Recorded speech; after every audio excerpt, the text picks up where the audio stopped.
जय राम।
श्री हरिभक्तपरायण पंढरीनाथजी आयोग आणि त्यांना साथ करतील श्री विजय महाराज गव्हाणे।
पटतो भला माझा बहु गोड झाला,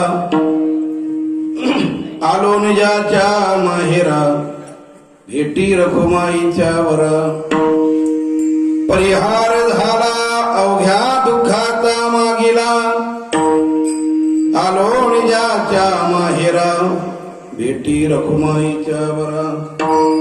का म्हणे वाणी, गेली आता घेऊ धनी, आलो निजाच्या माहेरा, भेटी रखुमाईच्या बरा. समचरण सरोजम सांद्रणीला बुधाभं, जगन निहित पाणी मंडन मंडन. तरुण तुलसी माला कंदरम कंजनेत्रम, सदयदवलहासं विठ्ठलं चिंतयामि. पांडुरंगा करुण प्रथम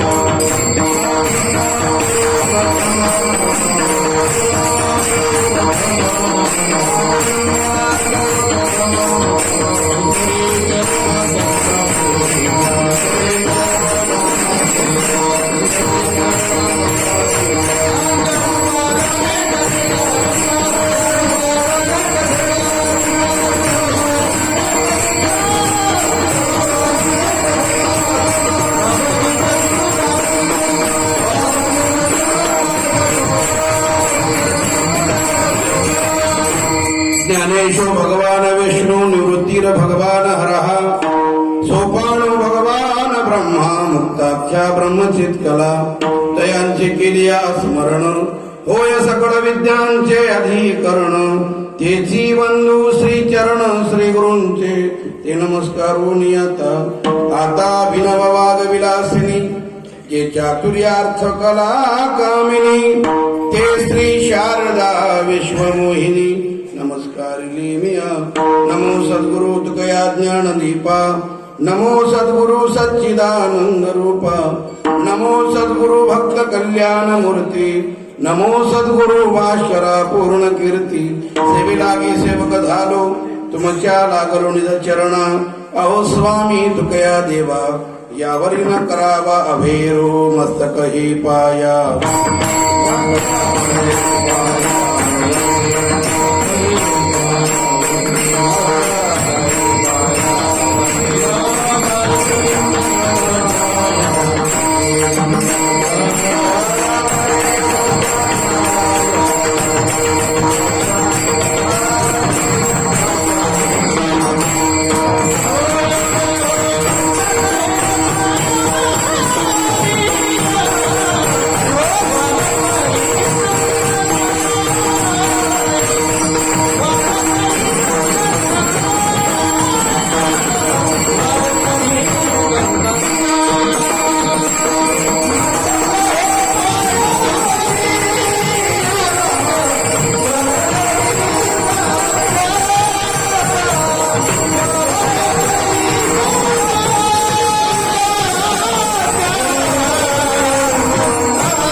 पायावरी या वारकरी संतांच्या, शेवट तो भला माझा बहुगोड झाला. आलो निजाच्या माहेरा, भेटी रखुमाईच्या वरा. वैकुंठवासी श्री कृष्णराव सकारामजी बोबडे गुरुजी यांच्या प्रथमच पुण्यस्मरणार्थ चालू असलेला भक्ती उत्सव, आणि या भक्ती उत्सवामध्ये आजच्या दिवसाची सेवा आमचे परमस्नेही परम आदरणीय वारकरी संप्रदायामधलं अतिशय स्वजीवळ प्रेमळ आणि त्यांचं जीवन वारकरी संप्रदायामध्ये अतिशय प्रामाणिक, पारदर्शी आणि समर्पक अशा प्रकारचं ज्यांचं जीवन आहे, असे आमचे सर्वांचे आदरणीय असणारे पुरुषोत्तम सर बोबडे आणि बोबडे परिवाराच्या माध्यमातून ही सेवा माझ्याकडे आली. या कीर्तनाकरता महाराष्ट्रातील दिग्गज कलाकार या ठिकाणी उपस्थित आहेत. वेळेच्या अभावी सर्वांचा नामोल्लेख करणं शक्य नाही, पण बोबडे सरांच्या प्रेमस्थ आलेली सर्व वारकरी संप्रदायामधली कीर्तनकार, भागवताचार्य, कलाकार मंडळी, विशेषतः आमचे आदरणीय हरिभक्तपरायण अभिनव गंधर्व, आपल्या भागाचं वैभव, विशेषतः या जिल्ह्याचं वैभव आदरणीय अरुण महाराज या ठिकाणी उपस्थित आहेत. त्यांना साथ करणारी सर्व ही संप्रदायामधली दिग्गज मंडळी सर्वांच्या चरणावर साष्टांग विनम्र अभिवादन करून चिंतना करता सुरुवात करूया. विडाळ विडाळ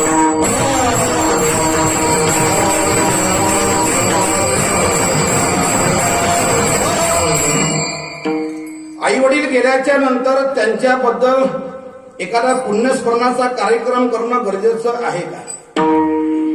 केलं तर जीवनामध्ये त्याचे फायदे काय आणि नाही केलं तर जीवनामध्ये त्याचं नुकसान काय, त्याचे तोटे काय, असे काही प्रश्न डोळ्यासमोर येतात.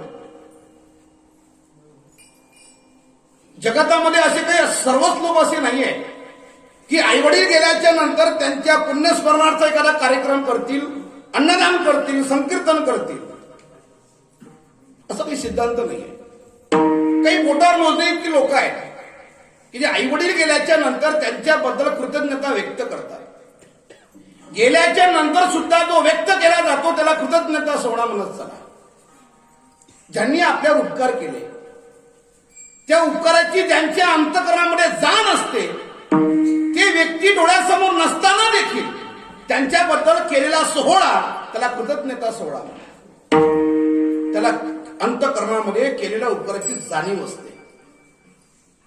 एखाद्या माणसाच्या अंतःकरणामध्ये जर ही जाणीव असेल आणि तो जर एखादा कृतज्ञता सोहळा, पुण्यस्मरण सोहळा करत असेल तर माझे संत श्रेष्ठ ज्ञानोबा ज्ञानेश्वरीमध्ये वर्णन करताय.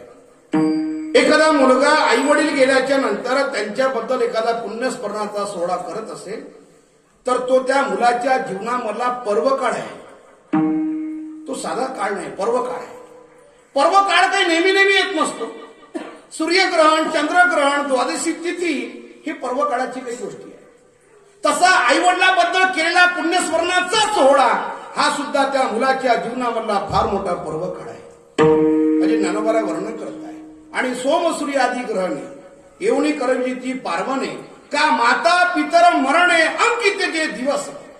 आई वडील ज्या तिथीवर देव ठेवत असतात त्या तिथीवर केलेला सोहळा त्या मुलाच्या जीवनामधला पर्वकाळ आहे. विठ्ठल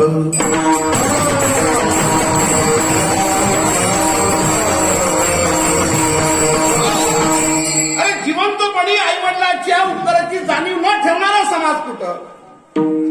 ते गेल्याच्या नंतर त्यांची आठवण करणारा कोणता समाज आहे? ही भारतीयांची संस्कृती अतिशय महान आहे की व्यक्ती गेल्याच्या नंतर सुद्धा त्या व्यक्तीबद्दल अशी अंतःकरणामध्ये श्रद्धा आणि आत्मीयता असते. ती व्यक्ती पाहण्याकरता नाहीये. त्यांचा सोहळा होतोय, ती व्यक्ती आता पाहण्याकरता नाहीये. तरी मात्र ती व्यक्ती जाऊन वर्ष झालं तरी त्या व्यक्तीबद्दल अंतःकरणामध्ये ही जिज्ञासा, श्रद्धा आणि आत्मीयता, कृतज्ञता बाळगण्याची संस्कृती फक्त भारतीयांच्याच मध्ये तुम्हाला दिसेल. बाकी ठिकाणी कुठंच नाही. का करावं पुण्यस्मरण सोहळा? दुसरं कारण मी अतिशय महत्वाचं सांगेन. या भारत देशावर अनेक लोकांनी राज्य केलं. काही दिवस इंग्रजांनी केलं, काही दिवस मुघलांनी केलं आणि अनेक लोकांनी आपला धर्म बदलला. अशाही कालखंडामध्ये आमच्या पूर्वजांनी आपला धर्म बदलला नाही आणि त्यांचं नाव आम्हाला हिंदू म्हणून जिवंत ठेवलं. एवढी जाणतरी ठेवली तरी बस झालं, भरपूर झालं. त्यांनी आपल्याला नाव दिलं. हे आमच्या पूर्वजांनी जर आपला धर्म बदलला असता तर आम्ही आज त्या हिंदू धर्मात राहिलो नसतो. त्यांनी आपल्या जीवनामध्ये आपला धर्म बदलला नाही म्हणून आपले पूर्वज श्रेष्ठ होते. त्यांच्या नावामुळे आम्हाला हे नाव भेटलं. आम्ही अजूनही हिंदू धर्मात जन्माला आलो. एवढी जाणीव जरी त्यांच्याबद्दल ठेवली तरी पुण्यस्मरण सोहळा करणं हे प्रत्येकाचं कर्तव्य ठरलं. प्रत्येकाचं. छत्रपती शिवाजी महाराजांच्या वंशात जन्माला आलेली आम्ही क्षत्रिय माणसं, छत्रपतींच्या वारसदार म्हणणारे आम्ही हिंदू, आम्हाला जर ओळख भेटली असेल तर आमच्या पूर्वजांची फार मोठी पुण्यही आहे. छत्रपतींच्या 3 पिढ्या गेल्या हिंदुत्व टिकवण्याकरता. शहाजीराजे, छत्रपती शिवाजी महाराज, संभाजीराजे, अनेक लोकांच्या पिढ्या त्याच्यामध्ये बर्बाद झाल्या. तर हिंदुत्व कधी नष्ट होतेलं नाही. एवढी जरी जाणीव अंतःकरणामध्ये असली पूर्वजांच्या तरी मात्र त्यांचा सोहळा करणं हे सर्वांचं कर्तव्य आहे. म्हणजे शिवाजी महाराज, छत्रपती शिवाजी महाराज यांनी वयाचे 35 वर्ष हिंदवी स्वराज्याची स्थापना करण्याकरता रणांगणामध्ये घालवले असा एकमेव राजा तो म्हणजे राजा शिवछत्रपती. असा राजा महाराष्ट्राच्या मातीत पुन्हा होणार नाही. त्यांच्याबद्दल माझ्या वास्तवामध्ये कुठेतरी आलं होतं की भवानी मातेचा लेख तो मराठांचा राजा होता. भवानी मातेचा लेख तो मराठांचा राजा होता. झुकला नाही कुणासमोर. मुघलांचा तो बाप होता. कोणी चुकत असेल तर त्याला सत्याची वाट दाखवा, कोणी चुकत असेल तर त्याला सत्याची वाट दाखवा आणि कोणी आडवा येत असेल तर त्याला हिंदूची जात दाखवा. स्वाभिमान त्यांनी सांगितला छत्रपती शिवाजी महाराज. हिंदुत्व टिकवण्याकरता त्यांनी आपलं रक्त सांडलं. एवढी जरी जाणीव आपल्या अंतकरणामध्ये असेल तरी प्रत्येकाने आपल्या पूर्वजाचा पुण्यस्मरण सोहळा करणं आद्य कर्तव्य आहे. विठ्ठल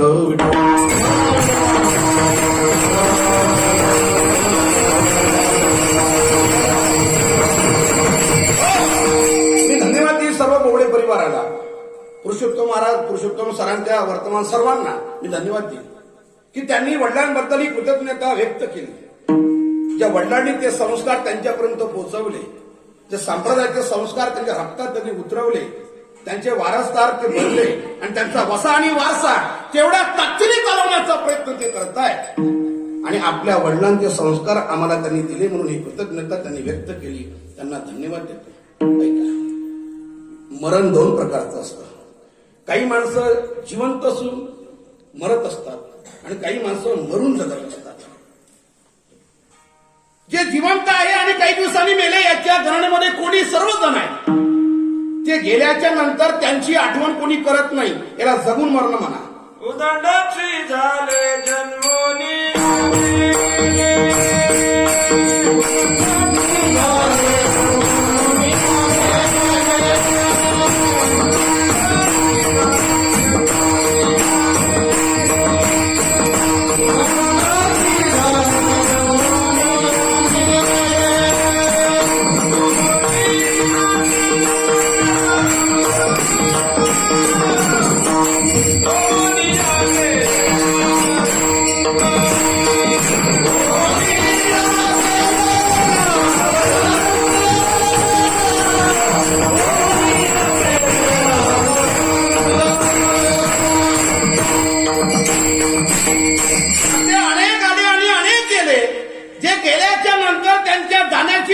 समाज घेत नाही यात काय नवल. जे गेल्याच्या नंतर ज्यांच्या जाण्याची दखल गाव घेत नाही यात काय नवल. त्यांचा परिवार देखील दुःख व्यक्त करत नाही. जे गेल्याच्या नंतर त्याला जगून मरणं म्हणा. निरर्थक त्याचं जाणं आहे. निरर्थक आहे. सासूसाठी रडे सून भाव अंतरीचा भिन्न. महाराज सासू करता मुलगीही रडते आणि सासू करता सूनही रडते. महाराज बोलताय मुलीच्याही डोळ्यामध्ये पाणी असतं आणि सुनेच्याही डोळ्यामध्ये पाणी असतं. पण महाराज बोलतायत दोघींच्या डोळ्यामध्ये जे अश्रू आहे, जे पाणी आहे, त्या दोघांच्या अंतकरणामधला भाव मात्र खूप भिन्न आहे. काय अंतकरणामधला भाव आहे? मुलगी रडते की माझी जन्मदाती आई मरण पावली, जिने मला जन्म दिला, जिच्यामुळे मी जग पाहू शकले, माहेरचा सुखाचा समुद्र आटला, असं प्रेम करणारी माता मला परत मिळणार नाही, या दुःखाने ती मुलगी रडत असते. हे मुलीच्या अंतकरणामधला भाव आहे. नीट आहे का? पण महाराज बोलताय सूनही दुसऱ्या बाजूला बसली असते, तिच्या डोळ्यामध्ये पाणी असतं. पण महाराज बोलताय तिच्या अंतकरणामधला भाव काही वेगळा आहे. महाराज बोलताय तिच्या मनामध्ये हा भाव आहे की ती म्हणते बरं झालं वर्षभराची आयुष्यभराची कटकट, हा तिच्या मनामधला भाव आहे. बाकी दुसरा काही भाव नाही. सासूसाठी रडे सून भावांतरीचा भी. जे गेल्याच्या नंतर परिवारही दुःख करत नाही याला जगून मरण म्हणा. निरर्थक मरण म्हणतात त्याला. कोणी दुःख व्यक्त करत नाही. लोक म्हणतात बरं झालं खायला कारणी भुईला भार होता. बरं झालं. मला सांगा, दारू पिणारा माणूस जर घरामध्ये दररोज मारहाण करत असेल मुलाबाळांना आणि असा दारू पिणारा माणूस जर मरण पावला तर परिवार खऱ्या अर्थाने दुःख व्यक्त करेल का? तुमचं काय मत आहे? अजिबात नाही. ते रडता हा भाग वेगळा आहे. पण महाराज बोलताय ते रडत तरी असेल तरी मोले घातले रडाया नाही आसू आणि त्यांच्या रडण्यामध्ये प्रेम नाही, माया नाही, काहीच नाही. फक्त जसं मारवाडी समाजामध्ये जर एखादा व्यक्ती मेला तर ते बाया रडत नाही, मरडून ते आपला मेकअप खराब करत नाही, अजिबात नाही.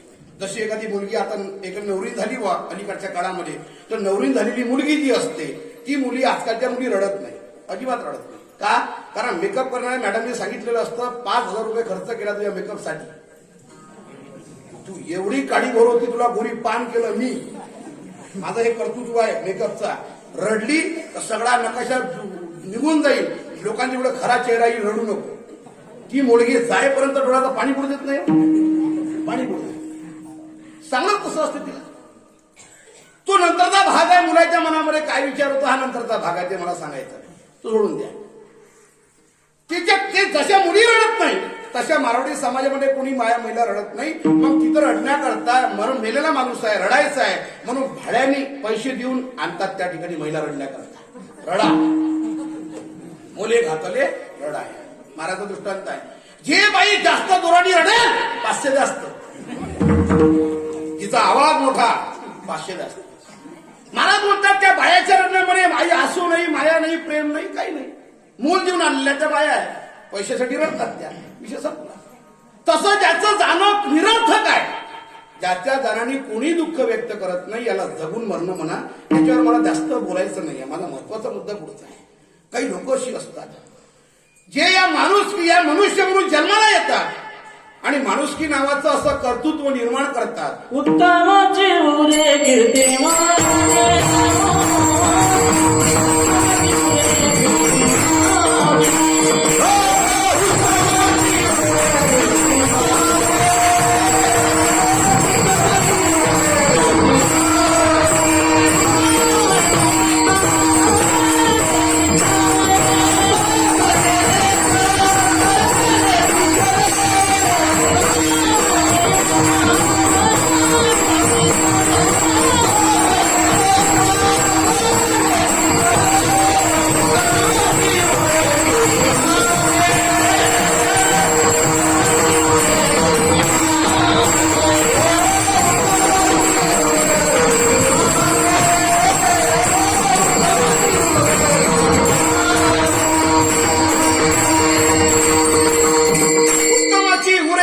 मागे गेल्याच्या नंतर सुद्धा, काळाच्या पडद्याआड गेल्याच्या नंतर सुद्धा जे कीर्तिरूपाने उरतात त्यांना मरून जगणं म्हणा.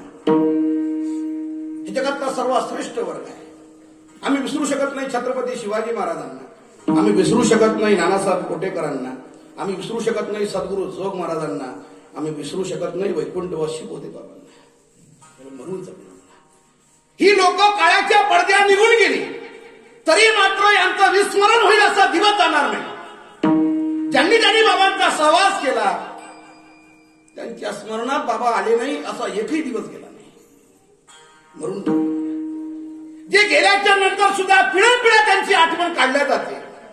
जे गेल्याच्या नंतर सुद्धा समाज परिवार त्यांना कधी विसरत नाही. लोकांच्या हृदयामध्ये त्यांची प्रतिमा स्थित राहते. लोकांच्या हृदयामध्ये त्यांचं जीवन स्थित राहतं. चंद्र सूर्य असेपर्यंत त्यांना विसरणं शक्य नाही आहे. असं ज्यांचं जीवन आहे त्यांना मरून जगणं.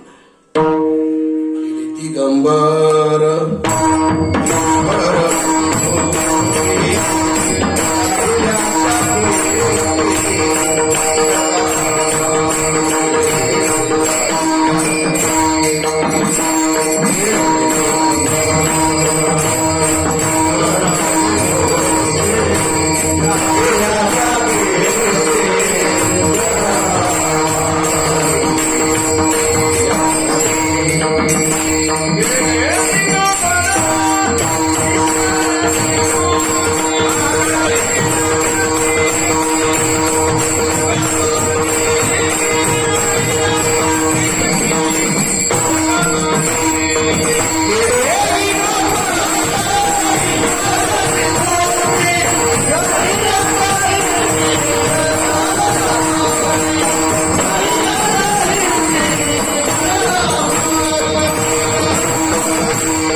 जगामाती असा आदर्श जीवन मनुष्याचा असावा.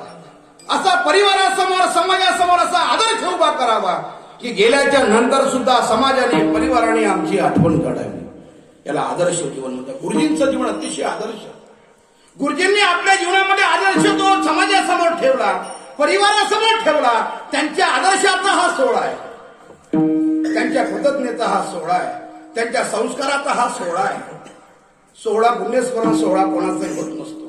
ज्यांच्या जीवनामध्ये पुण्याचा संचय आहे आणि ज्यांनी समाजासमोर मोठा आदर्श उभा केला आणि समाजाला परिवाराला चांगले संस्कार दिले अशांचा सोहळा होत असतो. आम्हाला अजूनपर्यंत असं कोणी भेटलं नाही. महाराज तारीख पाहिजे तुमची. काय झालं? आमचे वडील मरण पावले. काय करत होते तुमचे वडील? तरी सांगितलं म्हणे महाराज कोणत्याच गावाची पहिल्या धाराची अजिबात सोडली नाही. हे आमच्या वडिलांचं जीवन होतं. कमीत कमी एक टाकी भर तरी दारू पेले असेल. टाकी आणि गावाची पाण्याची एवढी दारू पेली असेल. असं त्यांचं जीवन. त्यांच्याबद्दल कीर्तन करायचंय तुमची तारीख पाहिजे असं ऐकलं का तुम्ही कधी? कधीच नाही. पापी माणसाचा सोहळा करत नाही. मुलाला लाज वाटते माझ्या बापाचा सोहळा कसा का करावा. त्याला नाही करा वाटत, इच्छा असूनही करा वाटत नाही. कारण त्याला माहित आहे आपल्या बाबासारखा नालायक माणूसच दुसरा कोणता नव्हता. त्याला माहित आहे तो थोडा नाही करू शकत. एक मुलगा आला माझ्याकडे म्हणे, महाराज आमचा बाप इतका नालायक आहे, अजिबात एवढा जात नाही. अरे म्हटलं कधी तर गेला असेल ना? एकदा गेला होता म्हणे, जेव्हा तो नवरदेव झाला होता तेव्हाच गेला होता. परत त्यांनी पायरी चढली नाही इतका. त्या लोकांचा सोहळा काय करणार तुम्ही? काय सांगणार? कीर्तनकार त्याच्याबद्दल काय सांगणार? सांगण्याकरता काहीतरी त्याच्या जीवनात आदर्श लागेल का नाही? लागेल. महाराज असा जीवनामध्ये आदर्श उभा करा, समाजाने आपला आदर्श घ्यावा आणि आपला सोहळा व्हावा. आपल्या जीवनाची वाटचाल करण्याकरता, पारमार्थिक वाटचाल करण्याकरता स्वतःच्या जीवनाची त्यांनी त्यांचा आदर्श घ्यावा आणि आपली वाटचाल करावी, असा आदर्श उभा करा. समाजाकरता दृष्टांत बना. कीर्तनातून तुमचे दृष्टांत लोक सांगतील असं जीवन व्यतीत करा. तिला आदर्श जीवन म्हणतात. नाहीतर महाराज किती आले आणि किती गेले कोणाची काही गणना नाही आहे. मरण आहे निश्चित आहे, याच्यामध्ये कोणी काही बदल करू शकत नाही. मातुलो यश गोविंदा पिता यश धनंजय हा. ज्याचा मामा भगवान श्रीकृष्ण होता आणि ज्याचा बाप अर्जुन होता, त्या अभिमन्यूला देखील युद्धामध्ये मरावं. कोणाच्याही वशिराने मरण चुकत नाही. मग विचार करा, ज्याचा मामा भगवान श्रीकृष्ण होता त्या अभिमन्यूला मरावं लागलं. तुमचा आमचा मामा ग्रामपंचायत सदस्य आहे, त्याची करण्यात अर्थ आहे का? काही अर्थ नाही. अरे कोणाचा कोणी असे ना, जाणं निश्चित आहे. मरण महाराज 6 महिन्यापूर्वी आपल्याला मरावं लागतं. शास्त्राने त्याचे संकेत सांगितले. 6 महिन्यापूर्वी मरण आहे, माणसाला समजते पण माणूस लक्ष घालत नाही. काय संकेत आहे? सकाळी आंघोळ केल्याच्या नंतर लक्ष्य सूर्याचा प्रकाश पडला पूर्व दिशेला, चालतो आहे.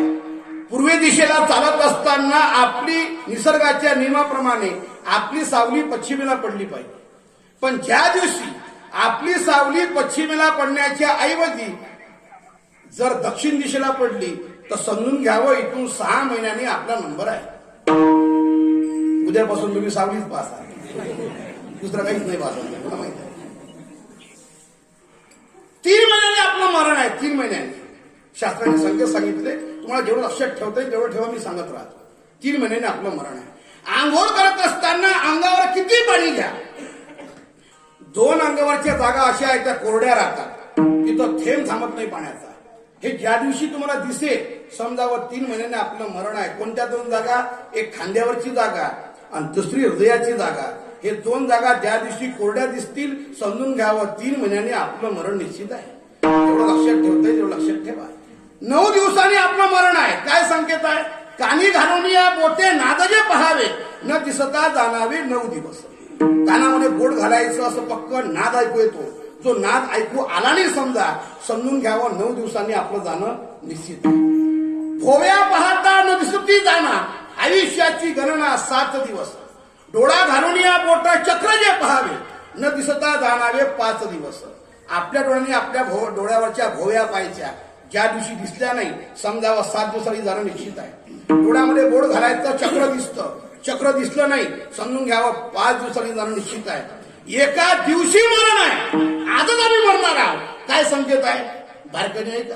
नासागरीचे अग्र न दिसता नयनी आणि तेची दिनी म्हणा रामकृष्ण. ज्या दिवशी आपल्या डोळ्याने आपल्या नाकावरचा अग्रभाग पाहायचा दिसतो सर्वांना, तुम्ही पाहून घ्या. काय दिसतो?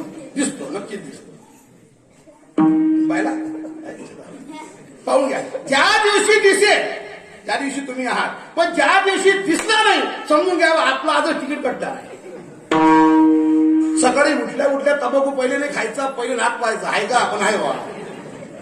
तंबाखू नंतर खायचं. काही लोकांना सवय काय, मला झोपेने उठल्या पहिले तोंड धुत नाही, दात घासत नाही, काही तसंच खात. काही काही मी विचारलं, महाराज का हो तुम्ही तंबाखू खाता? एकादशी आहे ना. म्हणे महाराज असा उपवास नाही शास्त्रात की ज्या उपवासाला तंबाखू चालत नाही. कोण काढलं काय काढलं ते काही समजलं नाही. भेटला पाहिजे मला. महाशिवरात्र असू द्या निरंकार तरी तंबाखू चालते. नवरात्रीचा उपवास निरंकार तंबाखू चालते. कोण काढला काय काढला माहिती नाही. ते काही पहिले नाक पाहायचं. नासागरीचे अग्र न दिसता नाही तेची दिने म्हणा रामकृष्ण. हे मरणाचे संकेत आहे, पण माणूस लक्ष देत नाही. आणखी संकेत सांगतो तुम्हाला. चेहऱ्यावर पडलेल्या सुरकुत्या म्हणजे म्हातारपण आणि कानाजवळचा एखादा केस जर पांढरा झाला असेल तर तुमच्या कानाजवळचं पांढरं झालेलं केस तुमच्या कानामध्ये सूचना सांगताय, बाबा सावध हो, मृत्यूची ये भेटी.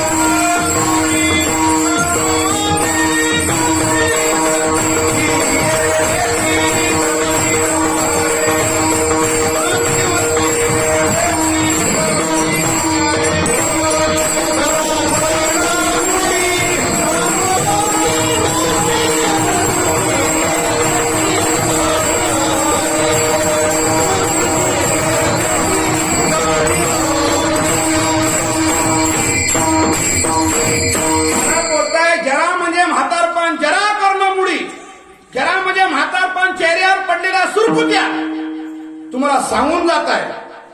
कानाजवळचं पिकलेलं एखादं पांढरं केस तुमच्या कानामध्ये सूचना सांगताय, अरे बाबा सावध हो, मृत्यूची ये भेटी जवळी आली. मृत्यू तुमच्या जवळच चाललेला आहे. घडी घडी काळ वाटयाची पाहे, अजूनही किती आहे अवकाश. तुम्ही वय लपवण्याचा किती प्रयत्न करा, स्वतःचं सौंदर्य जपण्याकरता, स्वतःचं तारुण्य टिकवण्याकरता लोक काय कमी विलास करत नाही असं नाही. अनेक उपाय करतात, अनेक गोळ्या खातात, डॉक्टरकडे जातात, औषध घेतात. का? माझं तारुण्य निघून जाऊ नये याची त्यांना भीती, मी म्हातारा होऊ नये याच्याकरता लोक अनेक प्रयत्न करतात. जर केस जर डोक्यावरचे पांढरे होत दिसत असले तर लोक त्याला डाय करून खाडे करतात, पण दिसू देत नाही आम्ही म्हातारे झालो म्हणून. याचा अर्थ काय? मी म्हातारा झालो हे त्याला सांगायचंच नाही. काही लोकांना वय लपवायची लय सवय, वय लपवायची. आपण त्यांना विचारलं का तुमचं वय काय? 39. 2 वर्षांनी विचारा का रे तुमचं वय? 35. तू लहान होत चालला का मोठा होत चालला? अडचण काय वय खरं सांगायला? काही म्हणे महाराज ते बरं नाही वाटत. बरं काय वाटत त्याच्यामध्ये? काळाचा रोग आहे. आएगा सो जाएगा राजा रंग. परिवर्तन हा काळाचा नियम आहे. आज ज्यांचं जीवन आज आहे ते उद्या नाही आहे, उद्या कसं आहे तसं म्हातारपणी नाही आहे. याच्यामध्ये काय लपवायचं आहे? तुम्ही तुमचं सौंदर्य, तुमचं तारुण्य टिकवण्याचा किती प्रयत्न करा, कोणत्याही गोळ्या खा, कोणतेही औषध खा, कोणतेही प्रसाधने वापरा, तरी मात्र काळाच्या ओघामध्ये तुमच्या चेहऱ्यावर सुरकुत्या पडणार म्हणजे पडणार. काहीच करू शकत नाही. कितीही प्रयत्न करा, याच्यामध्ये कोणी बदल करू शकत नाही. हे जाणं मात्र काळाचा नियम आहे. पण गेल्याच्या नंतर सुद्धा समाजामध्ये आपली आठवण असावी, लोकांनी आपली आठवण करावी. महाराज बोलताय, माझा शेवट जो आहे तो असा घाण झाला नाही, लोकांनी माझी आठवण काढली नाही असा शेवट माझा झाला नाही. समाजामध्ये एक आदर्श उभा केला आणि समाजाने माझा आदर्श घेऊन आपल्या जीवनाची वाटचाल करावी असं माझं जीवन मी जगलो. माझ्या जीवनाचं मला कौतुक वाटत आहे. कौतुक वाटे झालिया वेचाचे, नाममंगळाचे तेने गुणे. हा माझ्या जीवनाचा कौतुकास्पद विषय आहे की माझ्या जीवनामध्ये माझं जीवन अतिशय सुंदर व्यतीत गेलं आणि माझा शेवट अतिशय गोड झाला. अभंगाचा वाटतो मला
ज्ञानोबराय बोलताय. मनुष्याला मरण जरी शब्द उच्चारला तरी त्याला तो घाबरतो, तो त्याला सहन नाही करू शकत. ज्या मरणाचा शब्द उच्चार केला तरी माणसाला घबराट सुटते. महाराज बोलताय त्या मरणाबद्दल माझी व्याख्या ऐका. माझा शेवट अतिशय गोड झाला. शेवट तो भला माझा बहु गोड झाला. अतिशय गोड झाला. कशाने होतो महाराज शेवट गोड? जीवनामध्ये तुम्ही अशी काय साधना केली, काय तुम्ही क्रांती केली, ज्या क्रांतीमुळे तुम्हाला असं वाटत आहे, ज्या साधनेमुळे तुम्हाला असं वाटत आहे की आपला शेवट अतिशय गोड झाला. काय जीवनामध्ये केलं असं? महाराज बोलताय माझ्या जीवनामध्ये इतका परमार्थ झाला, इतकं नामस्मरण झालं, माझं मन भगवंताच्या चरणाजवळ विलीन झालं. हे माझ्या उघड्या डोळ्यांनी मी पाहिलं. ते पाहिल्याच्या नंतर असं वाटलं माझा शेवट अतिशय गोड झाला, माझ्या जीवनाचं साफल्य झालं. आजी संसार सफळ झाला की ते खेले पाय विठोबा. ज्या दिवशी मनुष्याचं मन संसारामधलं निघून भगवंताच्या चरणावर विलीन होईल, समजून घ्यावा आपल्या जीवनाचं खरं साफल्य झालं, आपल्या जीवनाचा खरा अर्थाने शेवट झाला. पण हे होत नाही. मनुष्याचं संसारामध्ये इतकं मन आहे बा, प्रचंड मन आहे. त्या मनाला विषय जेवढे आवडतात, विषयाची प्रचंड आवड तेवढी ज्या मनाला आहे, तेवढी आवड त्याला भगवंताच्या भक्तीची नाही. हा आध्यात्मिक विश्वातला सैद्धांतिक सिद्धांत आहे. किती कीर्तन ऐकू द्या आम्ही, किती भागवत कथा ऐकू द्या, कितीही नामस्मरण करू द्या, तरी मात्र आमच्या अंतकरणामध्ये फक्त विषयाचीच लालसा आहे. हा सिद्धांत आमचं कोणाचंच मन, माझ्या सहित आपण सर्व, आमचं कोणाचंच मन संसारामधलं पूर्ण निघून भगवंतावरच्या चरणावर लीन झालंच नाही. हा सिद्धांत आहे. मान्य करावा, आता नका करू. हा सिद्धांत प्रत्येकाने स्वतःचं आत्मपरीक्षण करा आणि झाकून पहा स्वतःच्या अंतरात्म्याकडे, हृदयामध्ये झाकून बघा. आपल्या हृदयामध्ये विषयाची लालसा आहे का भगवंताचे पाय आहे? उत्तर भेटेल तुम्हाला. काही विचारांची गरज नाही आहे. फक्त संसारातले विषयच आहे, हा सिद्धांत आहे. प्रश्न जर उभा केला की आमचं मन विषयामध्ये आहे का आमच्या मनात विषय आहे, तर उत्तर असं असेल आमचं मन फक्त विषयात नाही, विषय आमच्या मनात ठासून भरलेले आहे. आम्ही जरी कीर्तनात आहोत, जरी आम्ही नामस्मरणात आहोत, तरी मात्र विषयाचा विसर आम्हाला पडलाच नाही, विषयाबद्दल विसरून आम्हाला झालंच नाही. हा सिद्धांतच आहे. तो ज्या दिवशी घडेल, ज्या दिवशी पूर्णपणे मन भगवंताच्या चरणावर लीन होईल, संसारामध्ये राहून देखील आम्हाला संसारामधलं काही आठवणार नाही, हे ज्या दिवशी घडेल त्या दिवशी आमचा परमार्थ फलद्रूप झाला. देखिले तुमचे चरण निवांत राही, चरण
चरणावर आपलं मन विलीन होईल. पण सामान्य माणसाची काय कथा महाराज, म्हणजे ज्ञानोबा अतिशय गोड वर्णन करताय. सामान्य माणसाला विषयाची प्रचंड आवड आहे. या विषया वाचूनही काही, या विषया वाचूनही काही अनेक रम्य नाही, ऐसा स्वभावाची पाही इंद्रिया. माणसाला विषय प्रचंड आवडतात, परमार्थ आवडत नाही. इंद्रिय जे जे म्हणती त्याची जे पुरुष ऐकती ते तरले ना तरती विषय शंधू. माझे ज्ञानोबा बोलतो, जी माणसं इंद्रियाच्या पाठीमागे धावून आपलं जीवन जगत असतात त्यांचा उद्धार कदापि शक्य नाही. कदापि होणे शक्य नाही. ज्याच्या अंतःकरणामध्ये विकार जागृत आहे त्याचा परमार्थ करून देखील उद्धार होणं शक्यच नाही. हा ज्ञानोबरांचा सिद्धांत आहे. अंतःकरण स्वच्छ, निर्मळ, पवित्र, प्रांजळ आणि अतिशय निखळ करावं लागतं. तेव्हा भगवंताच्या भक्तीचा उदय अंतःकरणामध्ये होत असतो. विषयाचा त्याग केल्याशिवाय परमार्थ घडत नसतो दादा. संपूर्ण विषयाचा त्याग करावा लागतो तेव्हा खरा परमार्थ आपल्या जीवनामध्ये घडत असतो. आमचं कसं चालू आहे? परमार्थ चालू आहे, परंतु आमच्या अंतःकरणामध्ये विषयाचा त्याग मात्र कोणी करत नाही. हा विचार महत्वाचा आहे. कोणीच करत नाही. सगळं चालू आहे आमचं, पण अंतःकरणामधल्या विषयांना आम्ही पूर्णपणे मोकळं करत नाही. ज्ञानोबा वर्णन करता हे तिन्ही जवळ जागती. तीन म्हणजे काम, क्रोध, लोभ, अन्य विकार. हे तिन्ही जवळ जागती तम निकयाची प्राप्ती. माझे कानन ऐकती देव म्हणे. भगवान परमात्मा बोलतोय ज्या माणसाच्या अंतःकरणामध्ये काम, क्रोध, लोभ, अन्य विकार जागृत आहे अशा माणसाला माझी प्राप्ती झाली असं माझ्या कानाने मी ऐकलं सुद्धा नाही. नहीं अधिकारी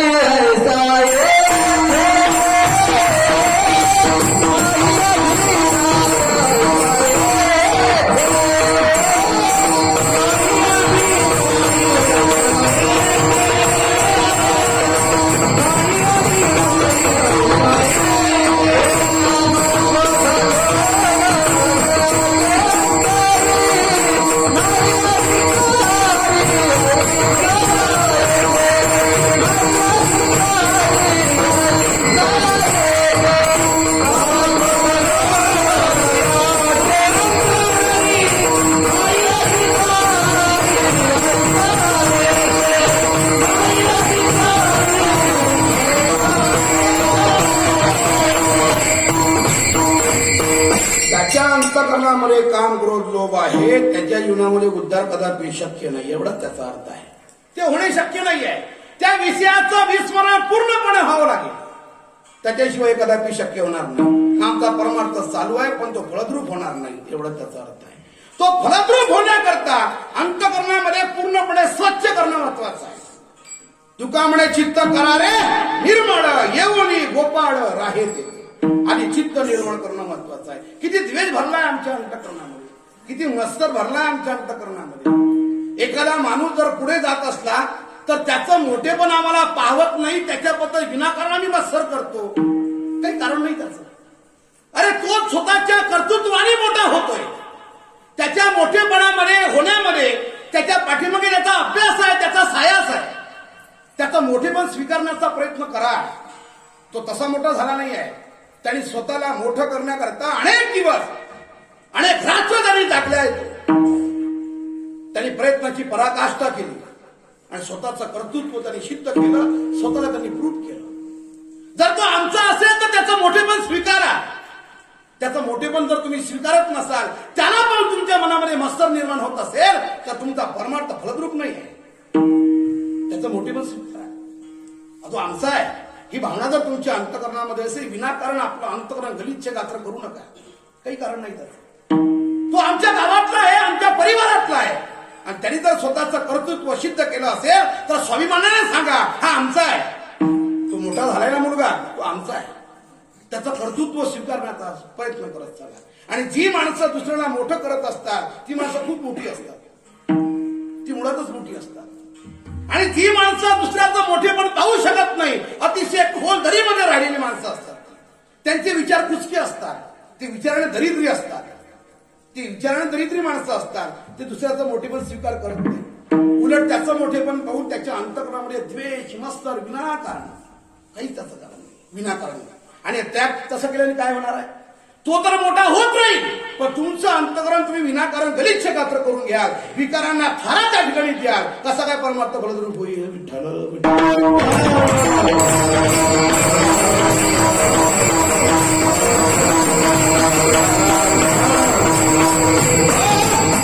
विकारांना पूर्णपणे अंतःकरणातून बाहेर काढणं काळाची गरज आहे. त्याशिवाय परमार्थ फलद्रूप होणार नाही.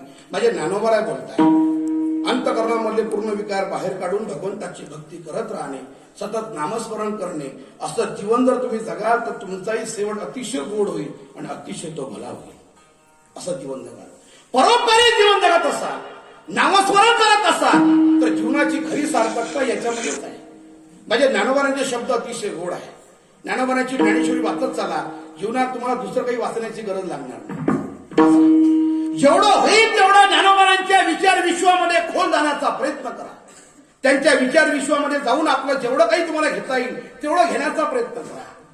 आपला अमूल्य वेळ दुसऱ्याच्या निंदेमध्ये घालवल्यापेक्षा त्या ज्ञानेश्वरीच्या वाचण्यामध्ये घालवत चला, जीवनामध्ये खूप आनंद प्राप्त होईल. ज्ञानोबारांसारख्या ज्ञानेश्वरीसारखा ग्रंथ या महाराष्ट्रात पुन्हा निर्माण होणं शक्य नाही आहे. ज्ञानोबारांसारखा चिकित्सक, अभ्यासक आणि समीक्षक या महाराष्ट्राला प्राप्त झाला हे महाराष्ट्राचं फार मोठं भाग्य आहे. वयाच्या 16व्या वर्षी त्याने अलौकिक ग्रंथ निर्माण केला. अनेक बुद्धिमान लोकांच्या बुद्धीला कोडं ज्यांनी घालावं असा ग्रंथ निर्माण केला. हे महाराष्ट्राचं फार मोठं भाग्य आहे. माझा साधा प्रश्न आहे, वयाच्या 16व्या वर्षी ज्यांनी असा ग्रंथ निर्माण केला जो अनेक बुद्धिमान लोकांच्या बुद्धीला कोडा आहे आजही, असा ग्रंथ वाचण्याकरता आमच्या जीवनामध्ये 61 वर्ष का लागावं? काय कारण आहे? तो ग्रंथ ज्यांनी निर्माण केला त्यांचं वय तर 16 वर्ष होतं. ते वाचण्याकरता आम्हाला का उशीर लागावा? तुम्हाला आणखी सांगू, ज्ञानेश्वरी हा फक्त ग्रंथ तरुणाचाच आहे, दुसरा कोणाचा नाही आहे. विठ्ठल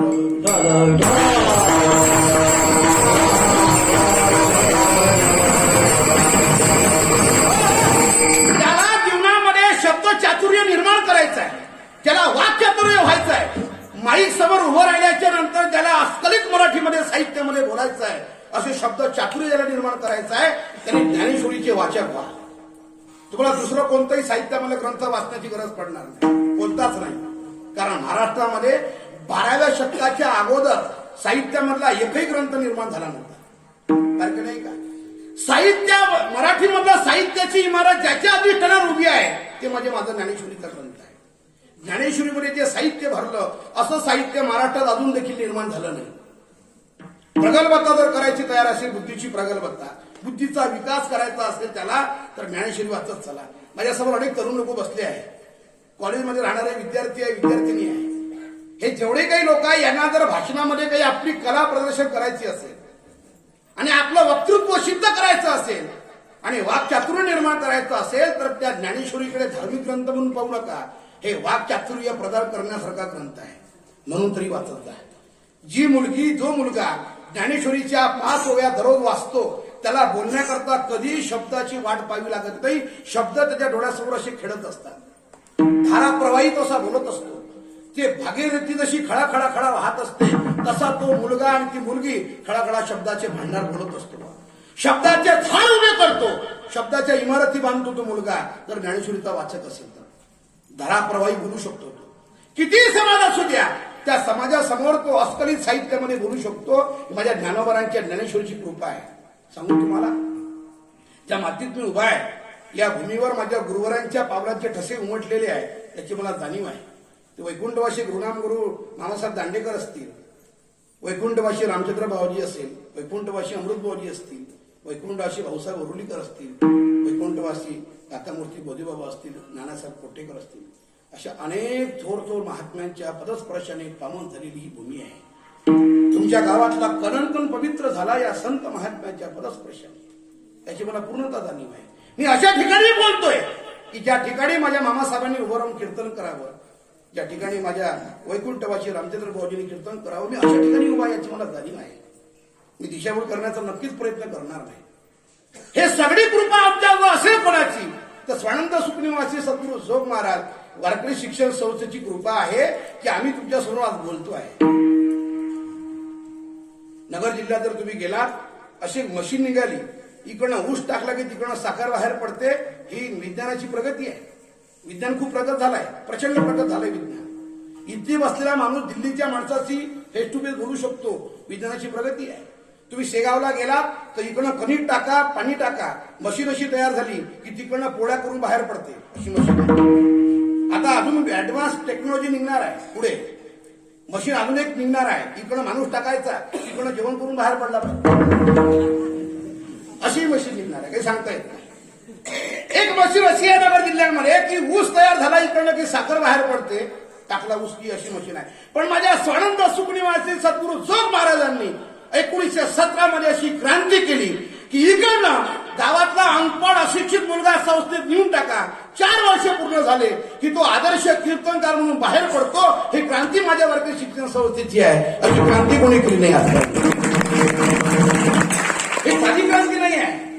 8वी 10वी नापास मुलगा MA-BEdच्या लोकांपुढे असत्य अस्खलित मराठीमध्ये साहित्य बोलतो आणि चांगलं कीर्तन करतो. हे संस्थेची जोग महाराजची कृपा आहे.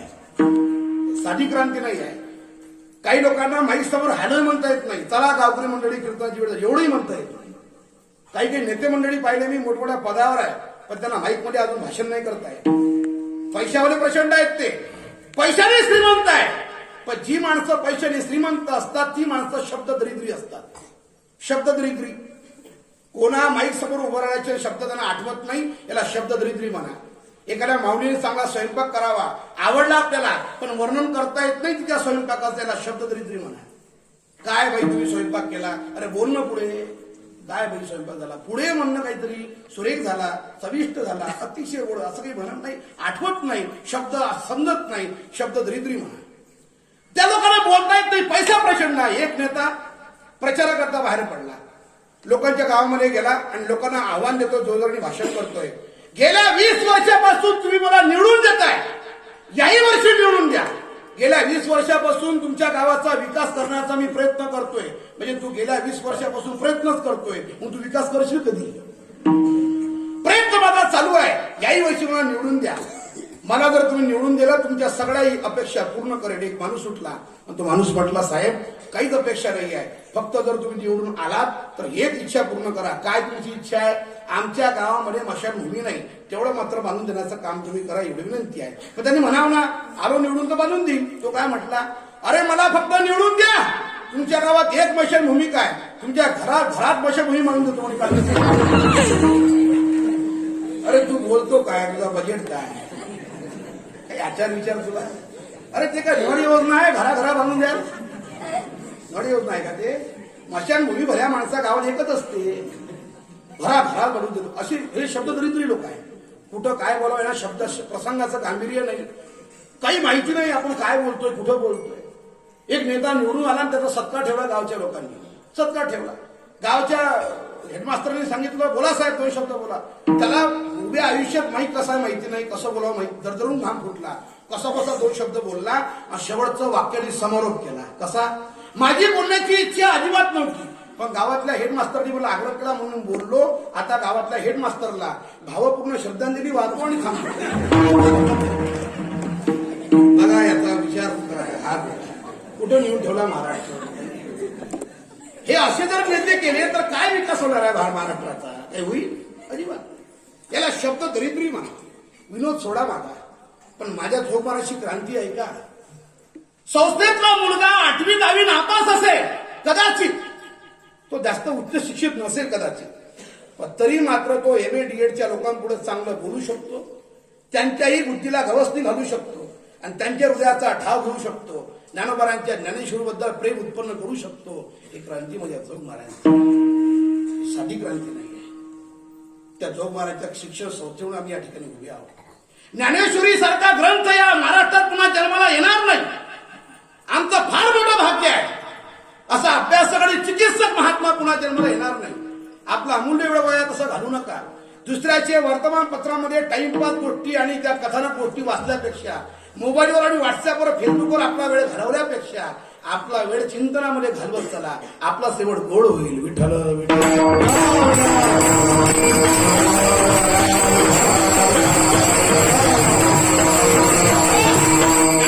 ओव्या अतिशय गोड आहे. ऐका आपण फार गोड आहे. माऊली बोलताय सार्थकता कशाला म्हणतात जीवनाची. सार्थकता दृष्टांत सांगताय माझे ज्ञानोबा आहे. माऊली बोलताय एखादा आंधळा मनुष्य आहे. दोन्ही डोळ्याने आंधळा आहे. कुठं चाललेला आहे त्याला माहिती नाही आहे. रात्रभर चालून त्याचे पाय दुखले आणि सकाळी तो एका गावात पोहोचला. त्या लोकांनी विचारलं त्यांनी विचारलं हे गाव कोणतं आहे. लोकांनी सांगितलं हे आळंदी आहे पंढरपूर आहे शेगाव आहे द्वारका आहे एखादं तीर्थक्षेत्र आहे असं सांगितलं. ज्ञानोबा बोलताय तो माणूस रात्रभर चालला. रात्रभर चालून त्याचे पायही दुखले. रात्रभर चालणं आणि पाय दुखणं त्याचं वाया गेलं नाही कारण तो चांगल्या ठिकाणी जाऊन पोहोचला. हे वाया नाही गेलं. याला सार्थकता म्हणतात. का रोसे निघाले अवचटे ते पडली द्वारकेची वाटे. चांगल्या ठिकाणी जाऊन पोहोचला सार्थकता झाली. आणि जीवनाची असार्थकता कशाला म्हणतात, जीवनाचं वायादान कशाला म्हणतात, याच्याही करता ज्ञानोबारांनी दृष्टांत अतिशय गोड सांगितला. माऊली बोलताय, एखादी माता माऊली आहे, तिने दूध तापवण्याकरता चुलीवर ठेवलेला आहे, अग्नीचा जाळ लावून दिला, बाहेर ते दुसरं काम करण्याकरता येऊन बसलेली आहे. अग्नीचा जाळ जास्त झाला आणि त्या पातेल्यामधलं हळूहळू दूध असं वर यायला लागलं आणि अर्ध दूध त्या पातेल्यामधलं त्या चुलीमध्ये सांडलं. इकडं पातेलंच म्हणतात का वेगळं काही म्हणतात? शब्द असेल वेगळा, तुम्हाला गंज म्हणा, तुम्हाला जे काय तुम्ही काय पश्चिम महाराष्ट्रामध्ये पातेलं म्हणतात, आमच्या मुखात तो शब्द नेहमी येतो. भागाभागाची पद्धत असते म्हणून विचारलं, बाकी काही नाही आहे. जर आपल्या इकडे बायकोचा परिचय करून द्यायचा असला तर ही आमची लक्ष्मी आहे, आमची धर्मपत्नी आहे असं म्हणतात. पण तुम्ही जर मराठवाड्यामध्ये गेले तर ते म्हणतात ही आमची मंडळी आहे, आमचा परिवार आहे. तुम्ही जर सांगली साताराकडे गेले तर तिकडं बायकोचा परिचय करून द्यायची वेगळीच पद्धत आहे, ते म्हणतात हे आमचा बारदाना आहे. तुम्ही कधीतरी तिकडे जाऊन बघा, म्हणजे तुझ्या लक्षात येईल. बघा म्हणजे तिकडे महाराज वेगळीच पद्धत आहे. आम्ही 2-4 माणसं जेवण करण्याकरता बसलो, विजय महाराज आम्ही सगळे जेवण करण्याकरता बसलो सातारा भागामध्ये. ते मावशी वाढण्याकरता आली, म्हणे महाराज चटका देऊ का? चटका म्हटलं चटका नकोय आम्हाला. मग त्यांनी खरंच तो पदार्थ वाढण्याकरता आणला, बाजूच्या महाराजांनी घेतला. काव महाराज हे काय? म्हणजे मावशी म्हटली चटका पाहिजे का? हेच तो चटका आहे. तो होता मिरच्याचा ठेचा. मग मी म्हटलं मावशी 1-2 चटके आम्हालाही द्या. पद्धत असते भागाभागाची, काही विषय नाही आहे. तिकडं बायकोचा परिचय करून द्यायचं म्हटलं हे आमचा वारदान आहे. नवीन मुलीचं लग्न झालं, लग्न करून त्या घरी सून म्हणून गेली, तिचा परिचय करून दिला माणसाने पाहुण्याला, हे आमचा वारदान आहे. तिला राग आला आणि राग आल्याबरोबर लगेच तिने आपला शब्द उच्चार केला. तिला जसं म्हटलं हा आमचा वारदान आहे, लगेच ते म्हटली हे आमचं भंगार आहे. भागाभागाची पद्धत आहे म्हणून विचारलं. पातेला म्हणा, गण म्हणा, तुम्हाला जे वाटतं ते म्हणा, काही हरकत नाही. त्या पातेल्यामधलं दूध त्या चुलीमध्ये सांडलं.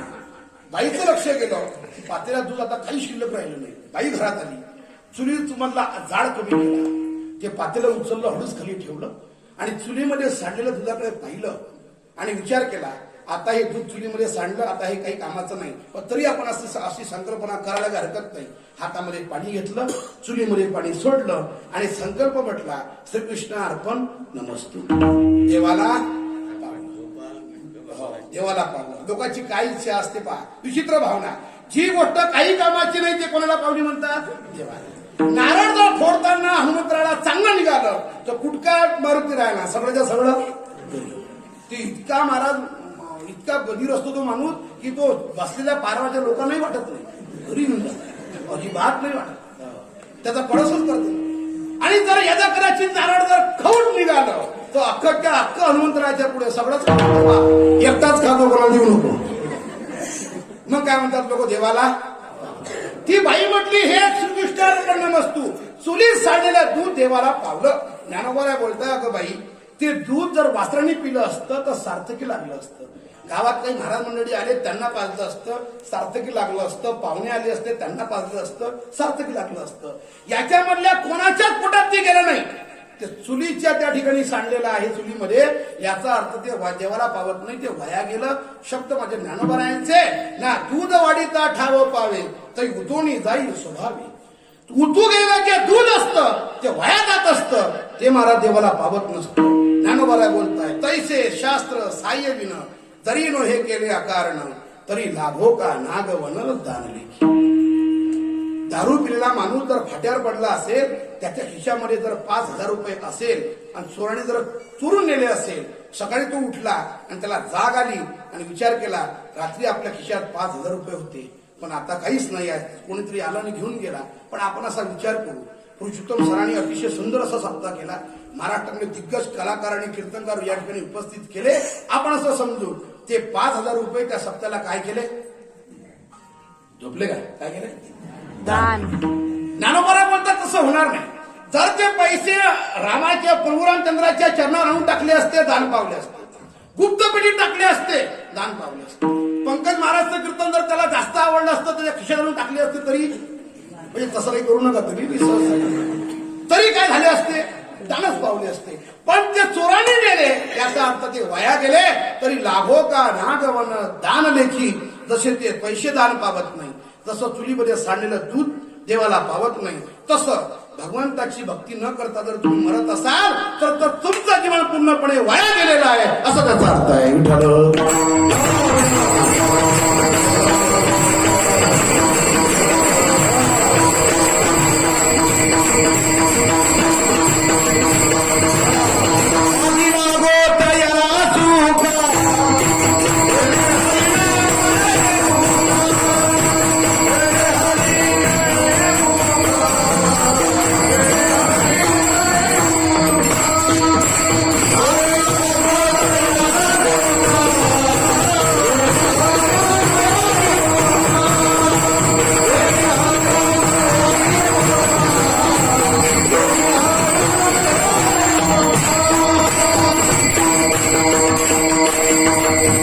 महाराज बोलताय तुमच्या पदाला, तुमच्या प्रतिष्ठेला, तुमच्या संपत्तीला, तुमच्या सौंदर्याला आणि तुमच्या शिक्षणाला आग लागो जर तुमच्या जीवनामध्ये भगवंताची भक्ती नसेल तर. आगी लागो तया सुखा जेणे हरिनये मुखा. वेगळा नरक शोधण्याची गरज नाही आहे. जी माणसं भगवंताची भक्ती करत नाही, ज्याच्या मुखातून भगवंताचं नाम येत नाही, म्हणजे ज्ञानोबा हरिपाठामध्ये बोलताय यमाचा पाहुणा प्राणी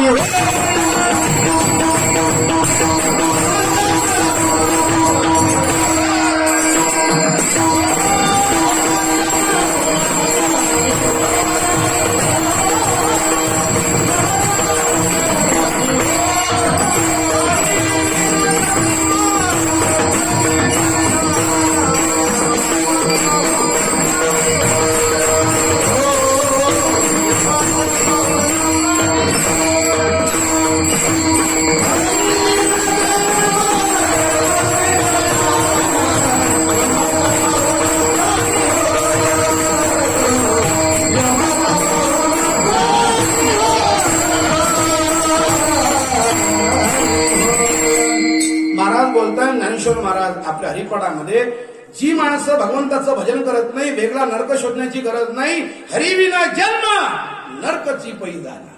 मूर्तिमंत नरक तो माणूस आहे जर तो भगवंताची भक्ती करत नसेल तर. आणि तो कोणाचा पाहुणा आहे? यमाचा पाहुणा प्राणी हो. तो यमाचा पाहुणा आहे. भगवंताची भक्ती तुम्ही करत नसाल तर तुमच्या जीवनामध्ये काहीच अर्थ नाही आहे. मग तुम्ही पैशाने मोठे आहात, पदाने मोठे आहात, प्रतिष्ठेने मोठे आहात, तुम्ही शिक्षणाने उच्च शिक्षित आहात, तरी मात्र तुमच्या जीवनामध्ये अर्थ नाही. हा संतांचा सैद्धांतिक सिद्धांत आहे. तुम्हाला मान्य असेल अथवा नसेल. एखाद्या माणसाचं जीवन शोभतं भगवंताची भक्ती केल्याने. एखाद्या स्त्रीचं जीवन कशाने शोभून दिसतं ते सांगतो तुम्हाला. एखाद्या स्त्रीच्या जीवनामध्ये सौंदर्य किती आहे महत्वाचं नाही, तिच्या जीवनामध्ये ती उच्च शिक्षित किती आहे महत्वाचं नाही, तिच्या जीवनामध्ये ती कोणत्या पदावर आहे महत्वाचं नाही. ऐका बार काही नाही. तिच्याकडे पैसा किती आहे महत्वाचं नाही, तिच्या अंगावर दाग दागिने किती आहे अजिबात याच्यामधलं काही महत्वाचं नाही. तिचं खरं सौंदर्य एका गोष्टीत लपलेलं असतं आणि ते सौंदर्य असेल तर तिच्या जीवनामधला पतिव्रतेचा धर्म. जर तिच्या जीवनामध्ये पद आहे, प्रतिष्ठा आहे, सन्मान आहे, सगळं आहे, पण पतिव्रतेचा धर्म नाही आहे, ती बाई परमार्थामध्ये शून्य. तिला किंमत आहे काहीच किंमत नाही. तिच्या जीवनामध्ये पद नसू द्या, तिच्या जीवनामध्ये प्रतिष्ठा नसू द्या, सौंदर्य नसू द्या, शिक्षण नसू द्या, पण तिच्या जीवनामध्ये जर पतिव्रतेचा धर्म तिने उभ्या आयुष्यात सांभाळला असेल तर ती बाई जगात सर्वात श्रेष्ठ स्त्री आहे. अशी बाई जर आपल्या समोर दिसेल तर त्या चरणावर साष्टांग लोटांगण घालावं, दर्शन घ्यावं त्या स्त्रीचं. पतिव्रतेचा धर्म सांभाळत असेल तर जगातली पूज्य स्त्री ती आहे. आपण पूजा करतो तिचं यात काय नावाला आहे. अशा स्त्रीची पूजा साक्षात भगवान परमात्मा करतोय. त्या बाईला इतकं श्रेष्ठत्व प्राप्त होते. माझे ज्ञानोबा बोलता एखाद्या स्त्रीला म्हातारपण यावं, पण कसं यावं? तारुण्यामध्ये पतिव्रतेचा धर्म सांभाळत सांभाळत तिला म्हातारपण यावं, ती बाई श्रेष्ठ आहे. ज्ञानोबाचे शब्द सांगेन मी तुम्हाला. आधारा वाचूनही काय सांगशील कहाणी महाराज बोलताय. कोणताही सिद्धांत सांगत असताना त्याला आधाराची गरज आहे. उगाच आपल्या जवळचं काढण्याने सांगितलं असं चालत नाही संप्रदायामध्ये. ज्ञानोबा बोलताय पतिव्रता यावे वार्धक्य जैसे. एखाद्या स्त्रीला म्हातारपण यावं, पण पतिव्रतेचा धर्म सांभाळत सांभाळत तिला म्हातारपण यावं. त्या स्त्रीचं जीवन अतिशय पूज्य आहे, सर्वश्रेष्ठ स्त्री आहे ती. सांगू, माणूस जर जीवनामध्ये यशस्वी होत असेल, जर जीवनामध्ये प्रगल्भता प्राप्त करत असेल आणि उत्तुंग शिखरावर जर तो पोचत असेल तर समजून घ्यावं त्याच्या जीवनामधलं त्याची अर्धांगिनी जी आहे, त्याची पत्नी जी आहे, तिच्या पत्नीचं पातिव्रत्याची शक्ती आहे. तो माणूस उत्तुंग शिखरावर पोहोचला, पण मरत नव्हता. सगळ्या देवतांना त्यांनी प्रयत्न केला त्या ठिकाणी युद्ध करण्याचा, पण कोणत्याही देवतांनी त्याला मरण त्याला दिलं नाही, मेला नाही. साक्षात भगवान शंकर उतरले त्याला मारण्याकरता, तरी जालिंदर मरत नव्हता. तपास केला हा मरत का नाही, आणि तपासांती कळालं याची पत्नी वृंदा नावाची पत्नी अतिशय पतिव्रत आहे. आणि त्या पतिव्रतेच्या धर्मामुळं आणि त्या सामर्थ्यामुळं जालिंदर राक्षस असून नीच असून मरत नाही. इतकी ताकद आहे. तुम्ही जर कसे वागत असाल, तुमच्या जीवनामध्ये जर पतिव्रतेचा धर्म तुमच्या घरी असेल, तर उत्तुंग शिखरावर पोहोचण्याकरता तुम्हाला कोणी अडवू शकत नाही. त्याचं श्रेय जायचं असेल तर तुमच्या अर्धांगिनी देत चला, कारण तिच्या पतिव्रतेच्या ती धर्माची शक्ती आहे, ती बाई श्रेष्ठ आहे. तत्व त्याप्रमाणे एखाद्या माणसाच्या जीवनामध्ये पद आहे, प्रतिष्ठा आहे, सगळं आहे, पण भगवंताची भक्ती नसेल तर त्याचं जीवन पूर्णपणे निरर्थक अशा प्रकारचं आहे. वंदनीय राष्ट्रसंत तुकडोजी महाराज आपल्या अभंगामध्ये त्या पदांमध्ये एक सुंदर असं पद लिहितात. चित्रपटाचे गाणे म्हणल्यापेक्षा तुकडोजी महाराजचे पद म्हणलेले काय माहित आहे, चांगला आहे, संत होते ते. नाहीतर अलीकडच्या काळामध्ये कोणत्या प्रवाहामध्ये तुम्ही वाहताय हे सांगण्याची गरज नाही आपल्याला. तुम्ही तर अशा प्रवाहात वाहताय की महाराजांनी जेवढा धिंगाणा केला तेवढा चांगलं तुम्हाला, असे लोक महाराजांनी जेवढा महाराज उड्या मारून काही धिंगाणा सांगेल, नाचेल, तुम्हाला म्हणसा वा वा त्या महाराजला आणा, आम्ही त्याला 60 देऊ, आम्ही त्याला 1 लाख देऊ. तुम्ही सांगता आम्हाला तुम्ही महाराज त्याला आणा, मग कसं काय नाही बाबा, मग नाही आणा, पैसे द्या, आम्ही देतो. मी उभे आयुष्यात कधी खर्च नाही केला, तुझ्याकडे माळ नाही तू त्याला पैसे देतो, आम्हाला सांगतो त्याला घेऊन द्या. अशा प्रभात वाढणारे तुम्ही लोक, तुम्हाला काही चांगलं पडलं नाही. पण ते काही ऐकल्यापेक्षा ते म्हणल्यापेक्षा वंदनीय महाराजांचे काही पद म्हणत जावं चांगलं असते. महाराज वर्णन करताय, काय योग साधना जन्म तुला लाभला, कोण देव पावला रे, विचार भजनाची लागला रे, विचार भजनाची लागला रे. खरं हे महाराज पुढे गाणं म्हणजे भर पावसात मोठ डर नाही बरं का, बाकी काहीच नाही. पण त्यांचं निश्चिम असं प्रेम आहे, मला जाणीव आहे याची. काही चुकलंही तरी ते मला क्षमा करतील असं मला याची पूर्णतः जाणीव आहे. सांगू तुम्हाला, या आकाशामध्ये 3 गोष्टी सत्य आहे, कधी तुम्ही ऐकलं नसेल. 3 गोष्टी, एक चंद्र आहे आणि एक सूर्य आहे. चंद्र जसा सत्य आहे, सूर्य जसा सत्य आहे, त्रिवार सत्य आहे, त्यामध्ये कोणी नाही म्हणू शकत नाही. नास्तिक माणूस देखील चंद्र सूर्य नाही असं म्हणू शकत नाही. त्यात देव मान्य नसेल पण चंद्र सूर्य नाही असं तो म्हणू शकत नाही. तसा आकाशामध्ये चंद्र आहे, सूर्य आहे, तसा आकाशामध्ये माझ्या अरुमारांचा स्वर आहे. तो दररोज कुठून तरी येत असतो आणि जात असतो. शब्द हा आकाशाचा गुण आहे. आपण बोलतो शब्द, कुठे जातात ते शब्द आकाशामध्ये विलीन होतात. पृथ्वीचा जसा गंध हा पृथ्वीचा गुण आहे, पृथ्वीवर पाणी टाका मातीवर सुगंध येतो, गंधवती पृथ्वी ही, पृथ्वीचा गंध हा गुण आहे. तसा आकाशाचा गुण शब्दाचा आकाश गुण आहे, तो आकाशामध्ये विलीन होतात. चंद्र आहे, सूर्य आहे, तसा महाराजांचा स्वर आहे. दररोज कुठेतरी तो आकाशामधून जात असतो आणि येत असतो. अशी महाराष्ट्रात जागा नाही संप्रदायामध्ये की त्या जागेवर बाबांचा आणि महाराजांचा आवाज ऐकू येत नसेल, हे महाराजांनी आपल्या सुद्धा माहीत नसेल. पण दररोज कुणाची सकाळ महाराजांच्या गडणी होते आणि कोणाची झोप महाराजांच्या बंगणी होते. तेवढं सत्य आहे. त्यांची अभंग आणि गवळण ऐकल्याशिवाय कोणी झोपत नाही, आणि सकाळ जेव्हा होते तेव्हा त्यांच्याच गवळणी होते. हे त्रिवार सत्य आहे. विठ्ठल